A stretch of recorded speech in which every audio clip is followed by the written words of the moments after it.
pessoal, bem-vindo de volta ao canal do Leitor Gari. E agora eu vou esclarecer algumas coisas, por exemplo, tentar desmistificar a literatura brasileira, principalmente ensinada nos colégios. Tentar mostrar a vocês que não existe tanta dificuldade assim em ler os clássicos, principalmente. Se seu filho tem medo de ler os clássicos, poxa, os clássicos são complicados, não tem nada de divertido, você dá esse livro aqui, ó. Marcel Verroum, a história bizarra da literatura brasileira. Nossa, esse livro aqui é muito divertido e vai desmistificar aquilo que vocês têm de medo, principalmente da literatura brasileira. Esse aqui só fala de literatura brasileira.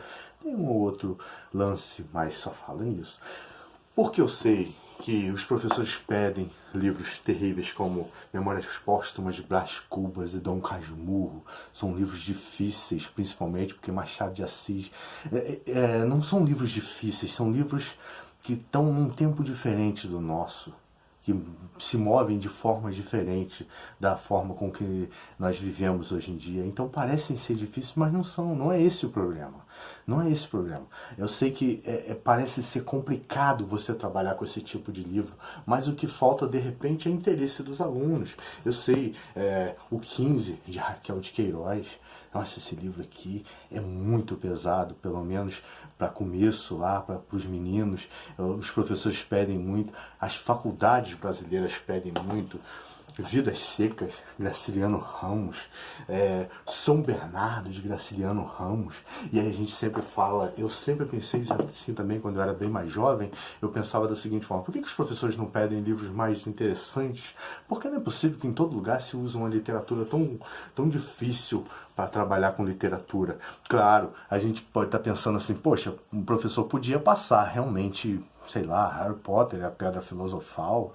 Poxa, seria muito divertido para os alunos novos, né? Mas os professores querem apenas que vocês dão asas à sua imaginação e olhem um pouquinho para o passado, principalmente para o nosso passado. Se você for parar, por exemplo, na literatura americana, principalmente lá nos Estados Unidos, o que é pedido nos Estados Unidos, olha só como é que a guerra é feia lá. Tá pensando que é só aqui que a gente trabalha com livro difícil? Olha isso, O Apanhador no Campo de Centeio, de Salinger. Esse livro é complicadíssimo até pra gente que já passou de certa idade. Ele não é fácil. Não é um livro fácil de ser lido.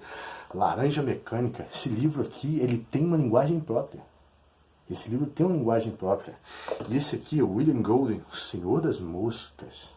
Isso aqui é colocado para crianças da idade escolar também, da idade de 8 a 12, 15 anos. São livros complicadíssimos, não são fáceis. Isso aqui é pedido porque eles têm que se preparar para Harvard, Princeton, Yale.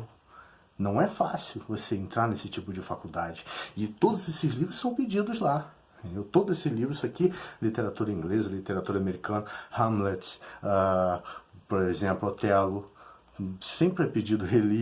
Lear é complicadíssimo e é pedido também, embora seja em inglês, mas é pedido nos Estados Unidos, principalmente nas escolas como Harvard da vida.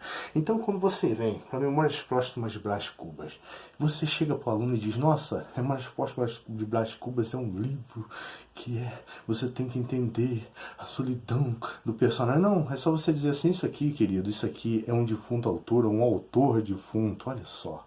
Um defunto autor, um autor... Você já viu Walking Dead? Por que você pode ter medo de um livro desse? É um defunto falando mal de todo mundo. Só isso.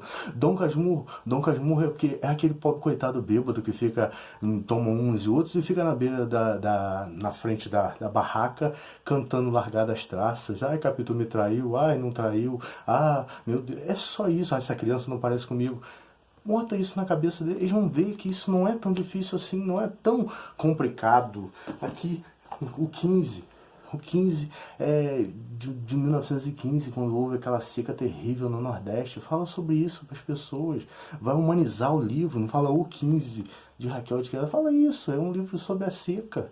Assim como Graciliano Ramos, Vidas Secas, é a mesma coisa, uma história de uma família tentando sobreviver.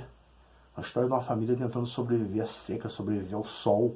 É só isso, não tem grandes coisas aqui. É um livro fantástico, maravilhoso, mas não tem bicho de 7 cabeças. Não. Isso aqui, São Bernardo. Bota pelo menos para a pessoa tomar raiva disso aqui, para quando ele lê Os Irmãos Karamazov, ele olhar e falar, meu Deus, eu pensei que era só no Brasil que tinha um cara tão escroto. Pois é, não é só no Brasil. Irmãos Karamazov tem também aquele pai dos irmãos, que não são 3, são 4, olha o spoiler aí, vai ficar só por aqui. É complicado. Então, poxa, isso aqui vai ajudá-los e principalmente esse. Deve ter em qualquer banca por aí perto de você, em qualquer livraria, ainda tem, é muito lançado ainda. Então, vai lá, dá uma força, curte, comenta, compartilha e nos vemos na próxima, se Deus quiser.